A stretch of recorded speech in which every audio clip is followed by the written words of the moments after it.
The Greeks had the maxim, know thyself.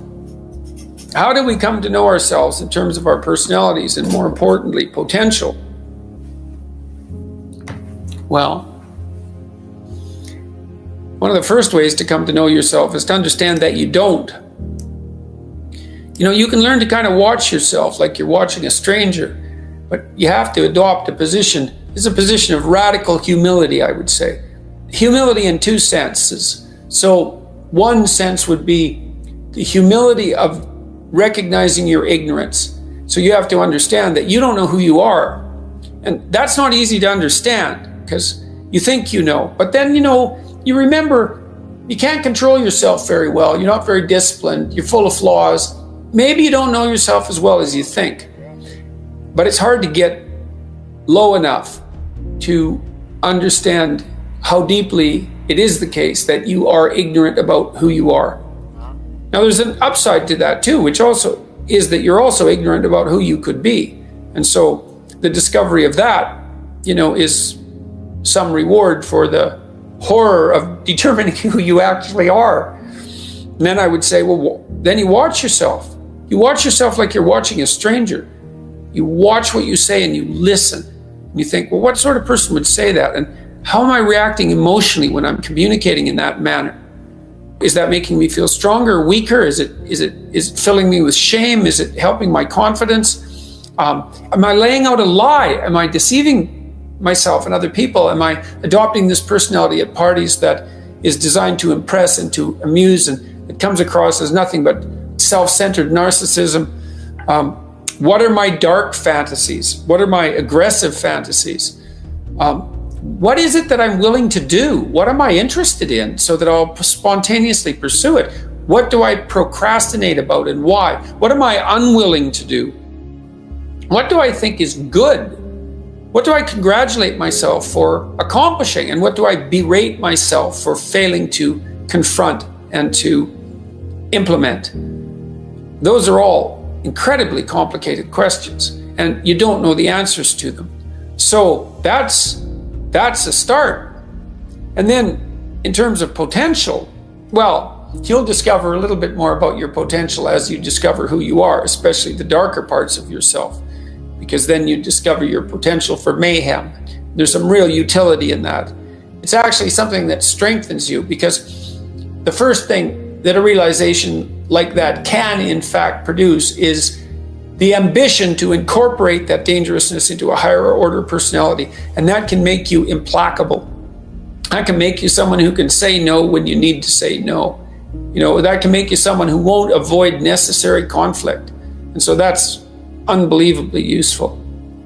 And so that's one of the potentials that you might discover. The other thing you do to discover your potential is you challenge yourself. It's like Rule 4 in my book, 12 Rules for Life, is compare yourself to who you were yesterday and not to who someone else is today. And that's kind of a good way to start this. It's like, take a bit of a look at yourself and think about what's not so good that you could improve, that you should improve by your own standards, and that you would improve, and set yourself a little goal. Maybe you're not studying at all at your university. Or maybe you're at work and you've got this stack of paper there, and you haven't looked at that damn stack for like a month, and you know that you should be. And you're bothering yourself at night because you're avoiding that. You think, I've avoided that stack of paper completely for 1 month. I'm quite a coward when it comes to whatever snakes might be hidden in that stack of paper. How about tomorrow I just put that stack of paper in front of me on my desk and I glance through it for 15 seconds.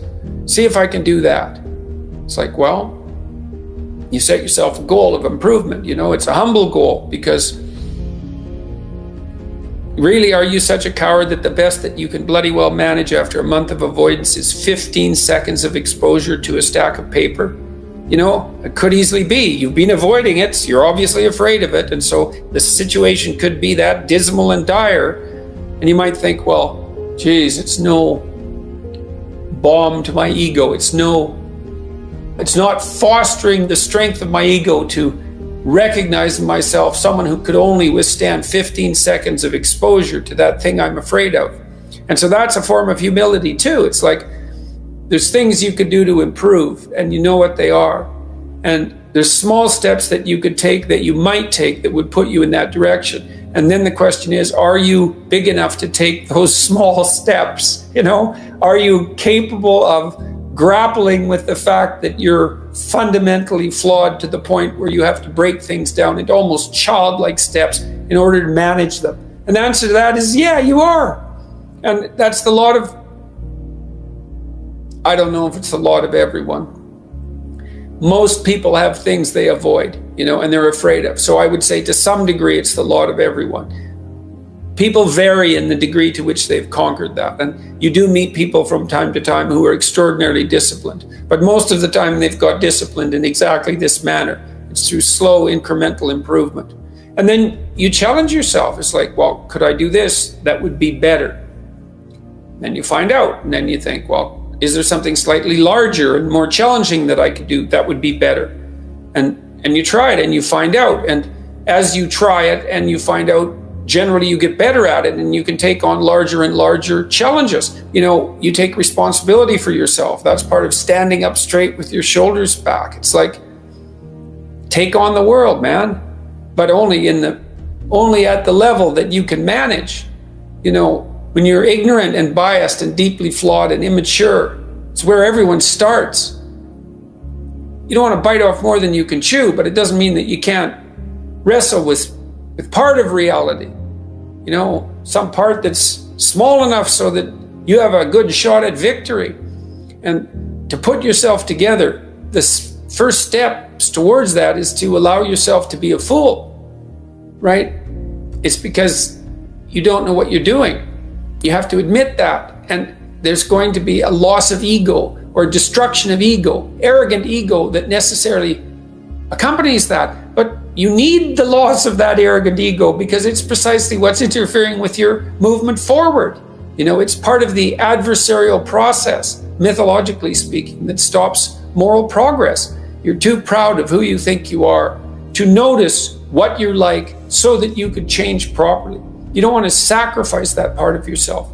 It's probably associated with some delusion that helps you maintain a positive, although very fragile self-image, you know, in the absence of genuine effort. It's not to be recommended.